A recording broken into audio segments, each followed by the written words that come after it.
Hello cookie lovers, welcome back to my channel. So, today get ready for the ultimate double chocolate cookie recipe that's going to blow your mind. So, let's start with the recipe. So, first of all, we will take half cup of the softened butter and blend it with 1/4 cup of icing sugar. If you don't have icing sugar, then you can take normal powder sugar or grind the sugar and whisk it until it become light and fluffy.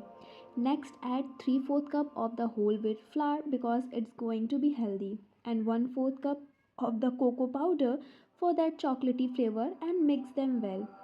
Add 2 tablespoons of the milk if required to bring everything together. Finally, fold in those delicious chocolate chunks on the top for that extra gooey goodness. And then you have it perfectly chewy double chocolate cookie ready to enjoy. If you want full detailed recipe, you can see the description or pinned comment.